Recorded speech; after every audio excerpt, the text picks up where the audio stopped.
மணியும் தங்கமும் தனித்தனியா உட்காந்துருக்கத பார்த்து தியோ மணியை அங்க வந்து உட்காருன்னு கூப்பிட அவளோட கையை தட்டி விட்டு உங்களுக்கு அவ்வளவுதான் மரியாதைன்னு எந்திரிச்சு நின்று எல்லாரையுமே கூப்பிட்டு இந்த டோர்னமெண்ட் முடிகிற வரை நானும் தங்கமும் பேசிக்க போறது இல்ல. அதனால எங்களை பத்தியோ எங்க லவ் சேர்த்து வைக்கிறது பத்தியோ எந்த தேவையில்லாத வேலையும் யாரும் பார்க்க வேணாம்னு சொல்லிட்டு போறான். மணி இந்த மாதிரி எல்லாரும் முன்னாடியும் பேசிட்டு போனதுனால தங்கம் ரொம்பவே அப்செட்ல கிளம்புறா. அப்புறம் கேர்ள்ஸ் டீமும் பாய்ஸ் டீமும் வரப்போற டோர்னமெண்ட்டுக்காக ரொம்ப தீவிரமா பிராக்டிஸ் பண்ணிக்கிட்டு இருக்காங்க. இங்க சென்னை அகாடமி மெம்பரும் ரங்கனை பார்க்க வந்து உங்க லைஃபை இப்படி ஃபியர்லெஸ்ஸா ரிஸ்க்ல வைக்கிறது ரொம்ப சர்ப்ரைசிங்கா இருக்கு. எம்என்சி எனக்காக நிறைய பண்ணியிருக்கு. அதை நான் விட்டு வரணும்னா அதுக்கு ஒரு வேல்யூ இருக்கணும்ல. பாய்ஸ் டீம் வின் பண்ணா ஃபண்டு ரிலீஸ் பண்றேன்னு சொன்னீங்க. அதை கொஞ்சம் வேகமா பண்ணா நல்லா இருக்கும். அதெல்லாம் பிரச்சனை இல்லை ரங்கன், நீங்க கப்பு மட்டும் அடிச்சா போதும். எனக்கு அது போதும் சார், நான் எப்படியாவது பாய்ஸ் டீமை வின் பண்ண வச்சிருவேன்னு சொல்றான். இதனாலதான் உங்களை எல்லாருக்குமே பிடிக்குதுன்னு குட்லக் சொல்லிட்டு போறாரு.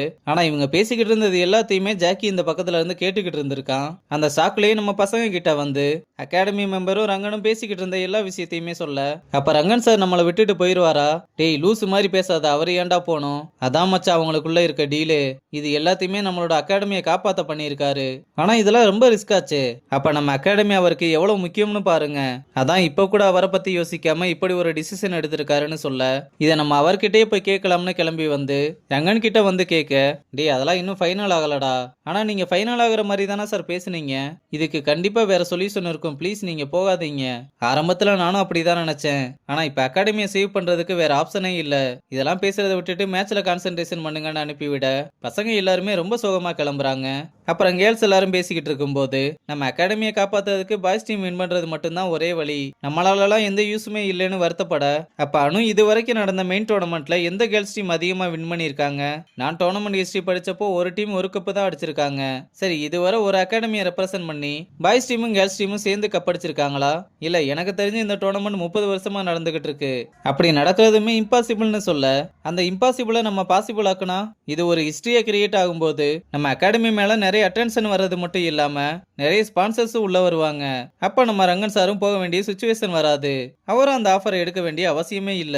அதனால இந்த டோர்னமெண்ட்ல நம்ம வின் பண்ணியே ஆகணும்னு முடிவுக்கு வர்றாங்க. அப்புறம் தங்கமும் வந்து அனு கிட்ட நீங்க சூப்பர் ஐடியா கொடுத்தீங்கன்னு அவளை பாராட்ட, ரெண்டு பேரும் பேசி சிரிச்சுக்கிட்டு இருக்கதை பார்த்ததும் நான் இப்ப பாக்குறது கனவா இல்ல நிஜமா? இப்படி நீங்க ரெண்டு பேரும் மட்டும் ஒன்னா இருந்தா இந்த டோர்னமெண்ட் டிராஃபியெல்லாம் நம்ம ஈஸியா தட்டி தூக்கிடலாம்னு சொல்றா. அப்புறம் நம்ம கேர்ள்ஸ் எல்லாருமே இந்த டோர்னமெண்ட்ல வின் பண்ணியே ஆகணும்னு வெறித்தனமா பிராக்டிஸ் பண்ண, இதை நம்ம பசங்களும் பார்த்து நம்ம தானடா வின் பண்ணணும், இவங்க எதுக்கு இப்படி பிராக்டிஸ் பண்றாங்கன்னு சிரிச்சுக்கிட்டு இருக்கானுங்க. அப்ப தியோ பால் எடுக்கிறேன்னு கீழே விழ காலில் ரொம்ப அடிபட்டுருச்சு போல. காலை தொட்டாலே வலிக்குது வலிக்குதுன்னு அழுக ஆரம்பிச்சதும் பசங்க எல்லாருமே ரங்கனை கூப்பிட அவனும் வந்து பார்த்தா என்னால வலி தாங்க முடியலன்னு கதறி அழுகிறா. உடனே ரங்கனும் ஹாஸ்பிட்டல் போனாம்னு தூக்க சொல்றான். அப்புறம் டாக்டரும் தியோவை செக் பண்ணி பார்த்துட்டு இதுக்கு முன்னாடி இந்த இடத்துல ஏதாவது அடிபட்டு இருக்கான்னு கேட்க, ரீசெண்டா பைக்ல போய் கீழே விழுந்துட்டோம்னு சொன்னதும் ரங்கன் இதை கேட்டதுமே செம்ம கடுப்பாகி திட்டுறான். இன்ஜுரி ஆனதை ட்ரீட்மெண்ட் பண்ணாம விட்டதுனாலதான் இந்த மாதிரி ஆயிருக்கு. 3 இல்ல 4 வாரம் ரெஸ்ட் எடுத்தா சரியாயிருவாங்க. இல்ல டாக்டர் எனக்கு மேட்ச் இருக்கு, நான் இதுல கண்டிப்பா விளையாடியே ஆகணும். இல்ல நீங்க கண்டிப்பா ரிஸ்க் எடுக்க கூடாதுன்னு சொன்னாலும் தியோ கேட்க மாட்றா. அப்ப ரங்கன் தான் நான் பாத்துக்கிறேன்னு டாக்டரை போக சொல்லிட்டு, இங்க பாரு உன்னோட ஹெல்த் தான் இப்ப முக்கியம். இந்த டோர்னமெண்ட் இல்லைன்னா அடுத்த டோர்னமெண்ட்ல விளையாடலாம். ஏன்டா நீயாவது அன்னைக்கே சொல்லி தொலைஞ்சிருக்கலாம்லன்னு மறுபடியும் மாத்த என்ன திட்ட, இந்த பக்கம் தியோ ப்ளீஸ் சார் நான் எப்படியாவது ஆடியே ஆகணும்னு கெஞ்ச, அப்ப ஃபியூச்சர்ல உன்னால ஆட முடியாம போனா பரவாயில்லையான்னு பசங்க எல்லாரையுமே கூப்பிட்டு கிளம்புறான். அப்புறம் மாத்தின் கிட்ட சொல்லி ரொம்பவே அழுக, நீ அழாத எல்லாம் சரியாயிரும்னு அவளை சமாதானப்படுத்த ட்ரை பண்ண. நான் ரங்கன் சாருக்கு ஹெல்ப் பண்ணணும்னு நினைச்சேன், இப்ப எல்லாமே போச்சு.